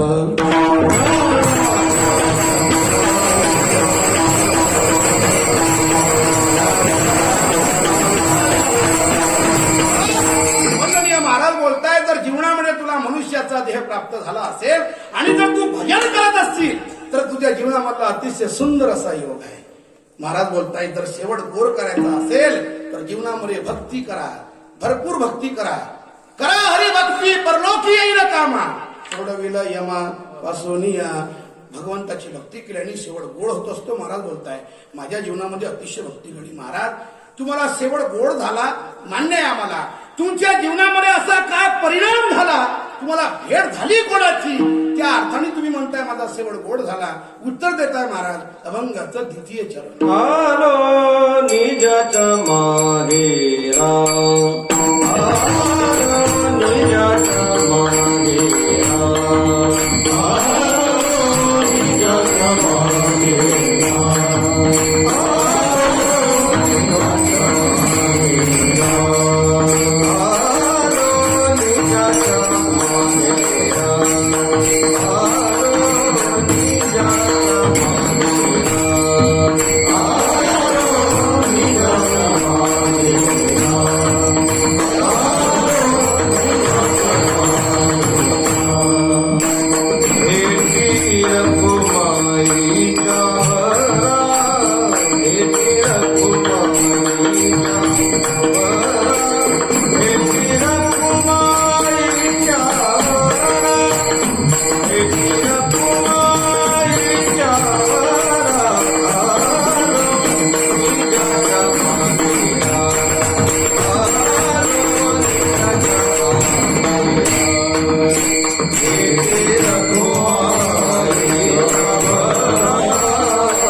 एकदा वारकरी संप्रदायाच्या नियमाप्रमाणे मोठ्या प्रमाणे श्रवणी भजन करायचं आहे. श्री वाढ हात घेऊन हात सगळ्याचे हात करा.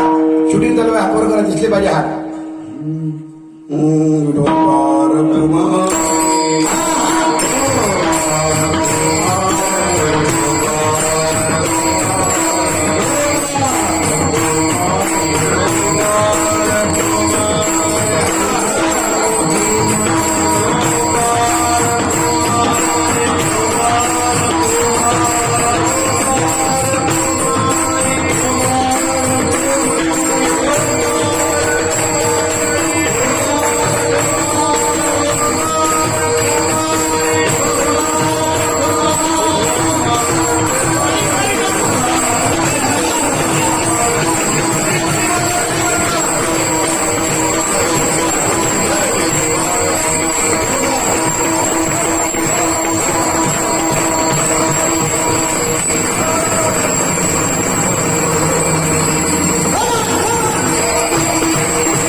मोकळा झाला पाहिजे माणूस. बरं जेवण करा वाटलं, काही अडचण नाही. सोमवार सोडला का असते का हो तुम्हाला सोमवार परत? महाराज बोलताय, माझ्या जीवनामध्ये मला भगवंताची भेट झाली आणि माझं मूळ जे माहेर आहे, निज म्हणजे मूळ, आलो निजाच्या माहेरा भेटी रखुमाईच्या वरा. मूळ अशा माहेराला मी आलोय आणि तिथं आल्याच्या नंतर मला भगवंताची भेट झाली. या अनुषंगाने माझा सेवड अतिशय गोड झाला, तो भला झाला. प्रत्येकाचा माहेर तो भगवान परमात्मा आहे. भगवान परमात्मा बिंब आहे, आपण त्याचे प्रतिबिंब आहोत. प्रतिबिंबाला तेव्हाच अर्थ प्राप्त होते जेव्हा ते बिंब आहे म्हणून प्रतिबिंब आहे.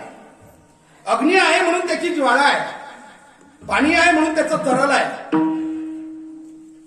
साखर आहे त्याला साखरेला गोडी आहे म्हणून ती साखर आहे.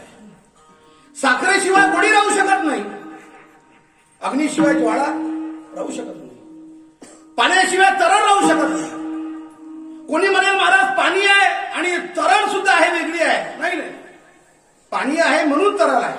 तरल स्वतःच्या कर्तृत्वाने तरल नाही आहे, पाणी आहे म्हणून तरल. अग्नी आहे म्हणून ज्वाळा आहे. ज्वाळा आपल्या स्वतःच्या कर्तृत्वाने निर्माण झाली नाही, अग्नी आहे म्हणून ज्वाळेचं स्वरूप आहे. तसा भगवान परमात्मा आहे म्हणून प्रत्येक जीव आहे. भगवान परमात्मा अंशी आहे, आपण त्याचे अंश आहोत. ममैव अंशो जीव लोके जीवभूत सनातन. प्रत्येकाचं माहेर जे आहे तो भगवान परमात्मा आहे. आपण जे सध्या राहतो आहे मृत्यू लोकांमध्ये, हे आपलं सासर आहे, हे आपलं माहेर नाही आहे. म्हणून महाराज वर्णन करताय, सासूरवासा वितो जीव ओढे कागा सासूरवासी मद केले भगवान.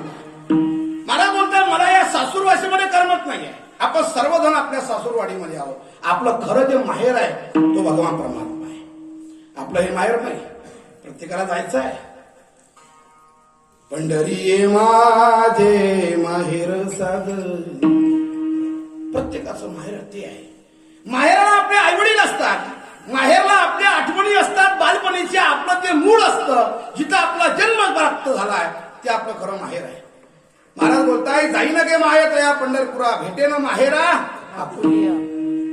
संत धनाबाई वर्णन करत आहे. बाई बाई जाते ग माहेरा. बाई बाई जाते ग माहेरा.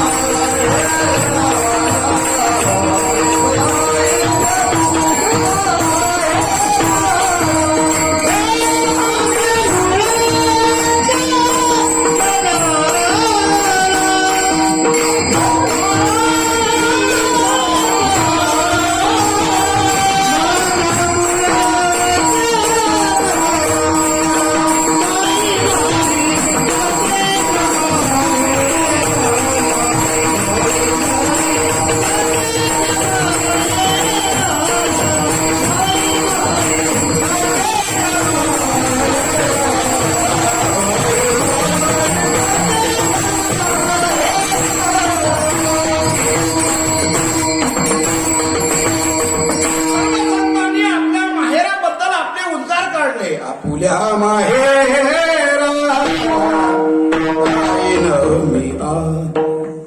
निरोपया संता हाती आला. निरोपया संता हाती आला. प्रत्येक संतांनी आपल्या माहेराबद्दल उद्गार काढले. का? कारण हे आपलं खरं माहेर नाही आहे, आपलं माहेर ते आहे. महाराज बोलताय, मी माझ्या माहेरला गेलो. गेल्याच्या नंतर काय झालं? भेटी रखुमाईच्या बरा मला भगवंताची भेट झाली. भगवंताची भेट झाली याचा अर्थ काय? मी भगवंत स्वरूप झालो. मला भगवंताचं स्वरूप प्राप्त झालं. बाप रखमा देवीवरून विठ्ठलाची भेट झाली याचा अर्थ आपुले संसाठी करुणी केला. संसाठी या शब्दाचा अर्थ स्वरूप. मला भगवंताचं स्वरूप प्राप्त झालं.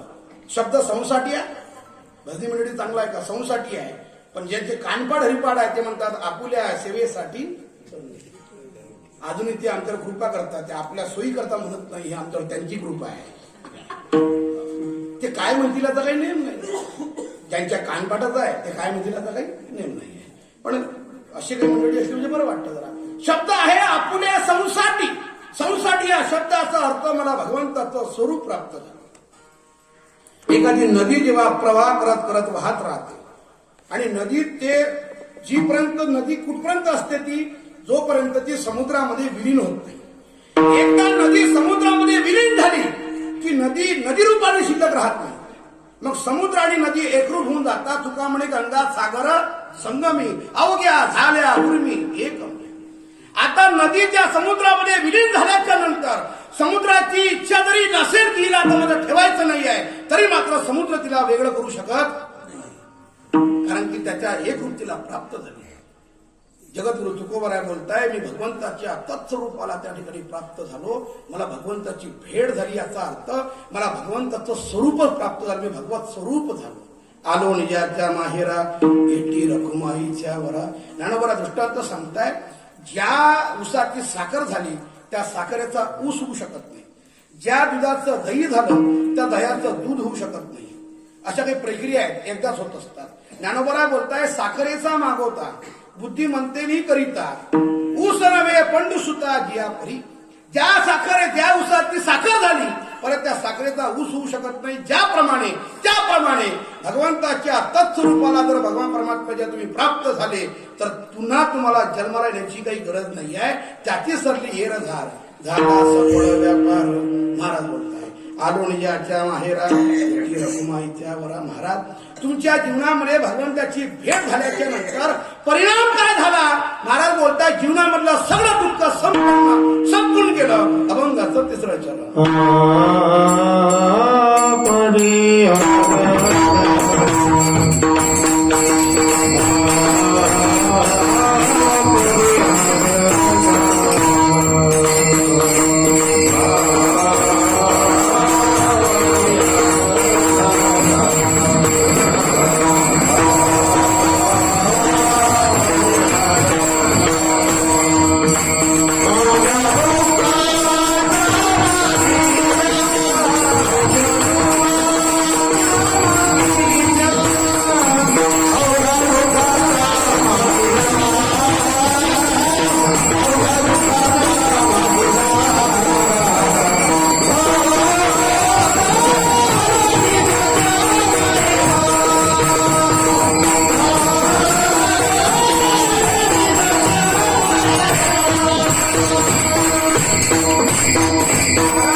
शिल्लक राहिलं नाही, संपूर्ण दुःख नाहीसं झालं त्या भगवंताच्या भेटीमुळं.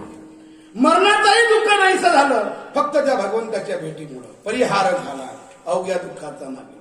महाराज, भगवंताची भेट झाली ना, जीवनामध्ये कसलंही दुःख शिल्लक राहत नाही, कसलंही नाही. द्या मागील परिहार पुढे नाही सीन, झाली या दर्शन एक वेळा, झाली या दर्शन एक वेळा, वाट पाहे उभा भेटीची आवडी. महाराज बोलतायत त्याची भेट झाली, मागील परिहार पुढे नाही शीन, झाली या दर्शन एक वेळा. जीवनामध्ये दुःख कसलंही शिल्लक राहत नाही जर त्याची भेट झाली तर. तुम्हाला असं वाटतं की दुःख संपलं बा आपलं? अजिबात नाही. पुढच्या दारातून दुःख निघून जातं तर मागच्या दारातून दुःख आपल्या घरामध्ये हजर होतं.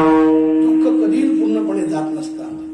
आम्हाला असं वाटतं कोरोनाचं महासंकट संपलं बा, आम्ही 2 लाटा झाल्या वाचलो, पण ते काही सांगता येत नाही. हे आपल्या हातात नाही. हे भगवंताचे भक्त आहे, भक्ती करतात, ते राहिले.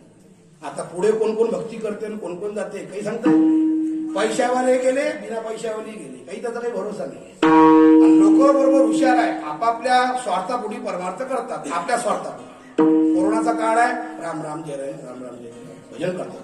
देवा वाचवा, तुमच्याशिवाय आता कोणीच नाही. मधल्या काळात कोणता डॉक्टर आहे मला अजून भेटला नाही, त्यांनी बातमी पसरवली वर, मला भेटला पाहिजे. तो म्हटला की कोरोना जर व्हायचा नसेल, तुम्हाला असं वाटत असेल तर दररोज अंडे खात जा, म्हणजे कोरोना होत नाही. कोण आहे मला भेटला नाही अजून, त्याचं नाव भेटलं तर दिसला पाहिजे मला, सांगतो तुम्ही त्याला भेटल्यावर. होत नाही. लोकांनी काय केलं, अहो चांगल्या चांगल्या पारमार्थिक लोकांनी, महाराज माळकरी लोकांनी असं डॉक्टरचं ऐकल्याबरोबर माळा काढल्या ना, चांगल्या लोकांनी माळा काढल्या. आणि एवढ्या भागलं नाही, 2-4 महिने गेले, 1 वर्ष मागं पडलं, कोणतरी बातमी पसरवली मोबाईलवर, माहित नाही अजून, तोही मला भेटला नाही अजून. जर तुम्ही वारकरी असाल, माळकरी असाल तर महाराष्ट्र शासन तुम्हाला महिन्याला 5,000 रुपये दान देणार आहे, असं बातमी पसरवली. महाराज ऐकल्याबरोबर लोकांना घातल्या ना माळा, फॉर्म भरून तयार. लोक आम्ही वारकरी आहे, आमचंही नाव घ्या. आमचं डोकं पागल केलं झालं काळात लोकांना. महाराज घ्या आमचं. अरे कोण सांगितलं तुम्हाला? जागेवर आहे का तुम्ही? लोक आपापल्या स्वार्थापुढी परमार्थ करतात. दुःख अजिबात जात नसतं, पण दुःख गेल्यासारखं आम्हाला वाटत असतं. महाराज दुःख जात नसतं. एका गावामध्ये एक दाम्पत्य राहत होतं, घरी पाहुणा आला, ते बाई घरामध्ये होती, मला ड्युटीला गेला. बाईने विचारलं आपण कोण? त्या माणसाने सांगितलं त्या पाहुण्याने मी मामा आहे. तिला असं वाटलं आपल्या घरच्याचे मामा असेल, म्हणून ते घरामध्ये बसवलं, चहा पाणी दिलं, जेवण दिलं. संध्याकाळी माणूस ड्युटीवरनं घरी आला, रामराम केला, आपण कोण? त्याने सांगितलं मी मामा आहे. याला असं वाटलं आपल्या घरची ते मामा असेल, म्हणून तो घरामध्ये चालला गेला. मामा 8-10 दिवस मस्त 2 टाइम जेवण, नाश्ता 1 नंबर, 2 टाइम मस्त जेवायचं राहायचं आपलं. दोघालाही कंटाळा आला. एक दिवस बायकोने विचारलं का हो तुमचे मामा जाणार केव्हा आहे? त्यांनी सांगितलं माझे मामा नाही आहे. मला असं वाटलं तुझे मामा आहे का? तुम्ही ह्या मामाकडे पाहू नका, हे आमचे मामा आहे. हे दुष्टाचारले मामा सांगतो. नाही तर तुम्ही मामा तुम्ही कसं काय जाणार केव्हा आहे? मग विचार पडला आपले मामा नाही, याचे मामा नाही. दोघांना विचार पडला मामा आहे कोणाचे? दोघही जण तिथं गेले. का आपण मामा कोणाचे? मी म्हणते माझे नाही, मी म्हणतो माझं नाही. मामा कोणाचे? त्यांनी सांगितलं मी गाव मामा. एखाद्या गावात मामा असते, अख्खं गाव त्याला मामा. मी गाव मामा. ठीक आहे तुम्ही गाव मामा पर्यंत बरोबर आहे. तुम्ही गावाला जाल केव्हा? घरचे लोक वाट पाहत असतील, महिना झाला तुम्हाला इकडे येऊन. नाही घरचे लोक माझी वाट पाहत नाही, पण तुम्हाला जर असं वाटत असेल ते माझी वाट पाहत असतील तर मी त्यांना बोलवून घेतो इकडं. विचार करून इतके मामा लयच भारी आहे, कसं काय करावं? मामाला घालवायचं कसं प्रश्न पडला. पाहुणा आहे, जायला म्हणून आपण म्हणू शकत नाही जावं आपल्या गावाला.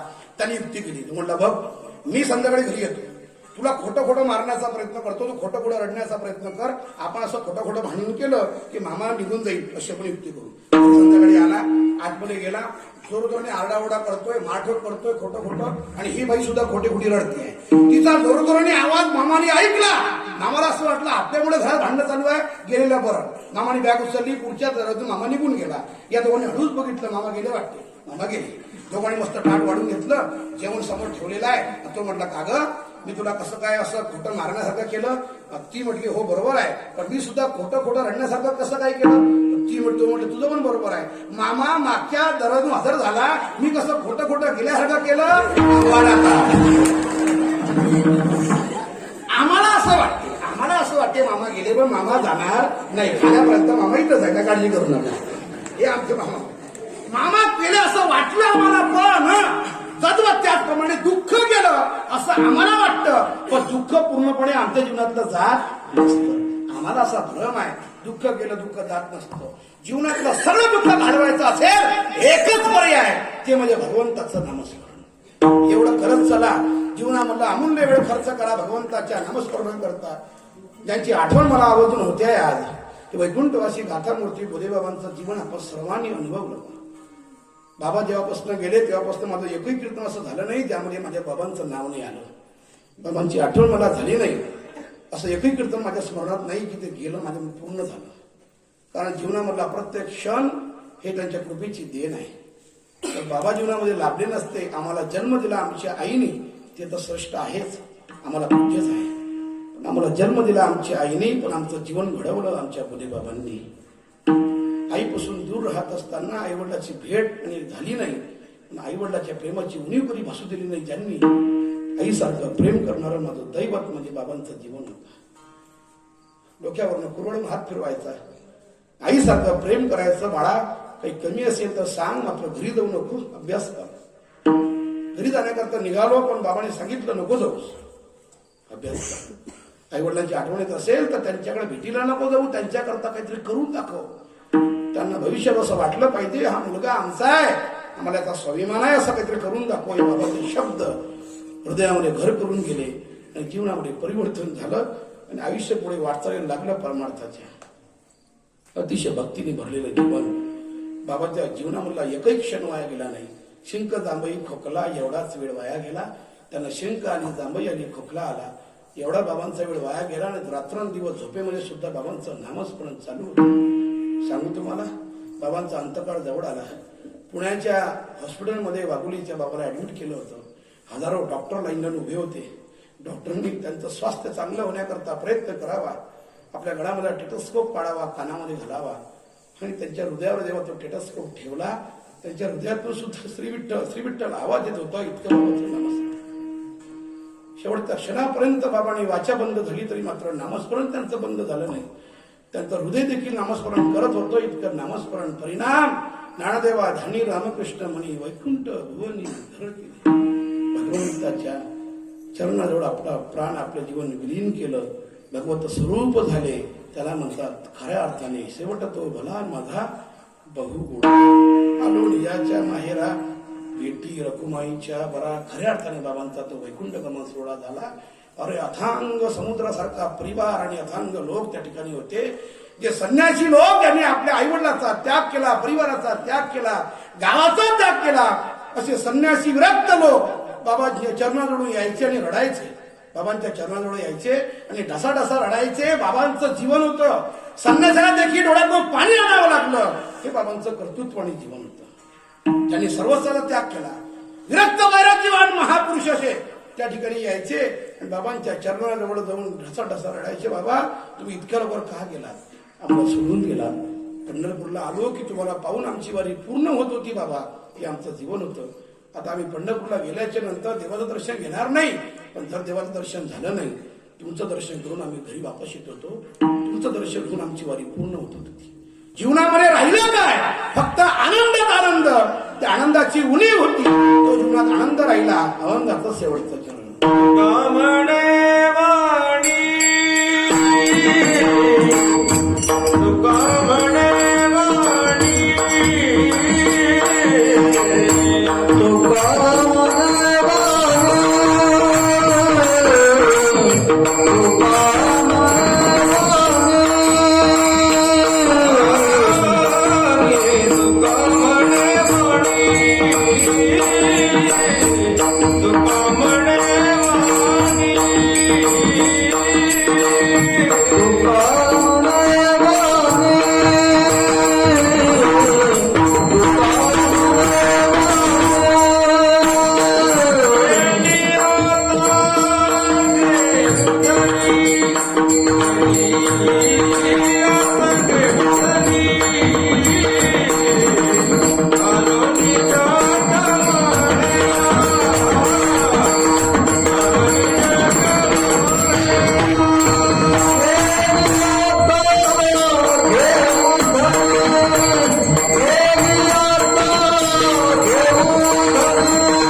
महाराज बोलताय माझ्या जीवनामध्ये फक्त आता आनंदच आनंद राहिला.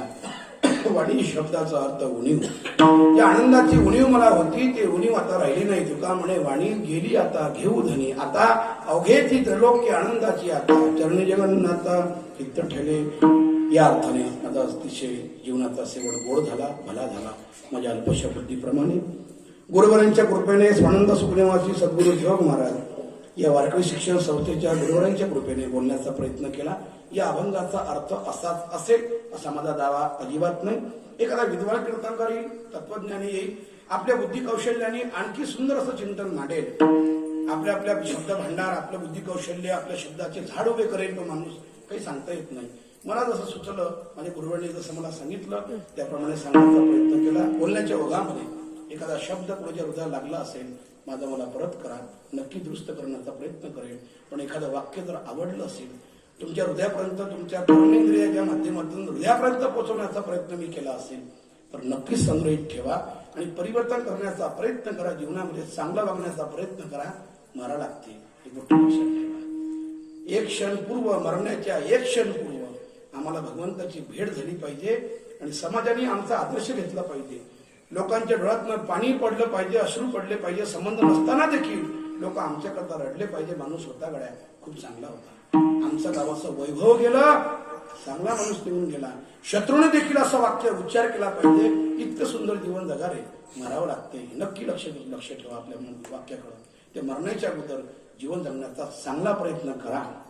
नाहीतर महाराज लोक जेवण करताना म्हणतात तेरवीमध्ये तसा बरा होता माणूस, चांगला होता. तसा बरा म्हटलं की समजून जेव्हा गेलेली केस होती. तसा बरा म्हटलं समजा गेलेली पूर्ण केस होती ती. तसं नाही म्हटलं पाहिजे, तसा बरा नाही म्हटलं पाहिजे, माणूसच होता. असा माणूस पुन्हा गावात जन्माला होणे नाही. गावाचं सत्कर्म करण्याकरता असा माणूस पाहिजे, असं शत्रूने देखील म्हणावं असं वाक्य लोकांच्या मुखात पाहिजे. असं सुंदर जीवन जगण्याचा प्रयत्न करा. माऊलीची ज्ञानेश्वरी वाचण्याचा नेहमी प्रयत्न करत राहा. ज्ञानेश्वरीने माणूस प्रगल्भ होईल, धराप्रवाही मनुष्य बोलेल असा प्रयत्न नेहमी जीवनात ठेवा. प्रगल्भ होत राहा, बुद्धीचा विकास करत राहा अशी माऊली चरणी आपल्या सर्वांच्या चरणी प्रार्थना करतो. माऊलींनी आपल्याला सद्बुद्धी देवो अशी माऊली चरणी प्रार्थना करतो. ज्यांच्या माध्यमातून येण्याचा योग आला आदरणीय पुरुषोत्तम एक दौडण सर्वांना ऐकावी अशी त्यांची इच्छा आहे. तुमच्या काळात पडल्यामुळे अतिशय योग्य आहे. हे आपल्या संप्रदायाला नियमात बसत नाही, तरी पण आज नियमाचं उल्लंघन मी करतोय, तर धाडस मी करतोय, धरिष्ठ मी करतोय. हे करण्याचं धरिष्ठ होत नाही कधी माझं, पण मला सरांनी सांगितलं म्हणून बोलण्याचा प्रयत्न केला. भजन होईल ज्ञानेश्वर महाराजांचं, नंतर त्यांचं त्या ठिकाणी तोडण होईल. ज्ञानेश्वर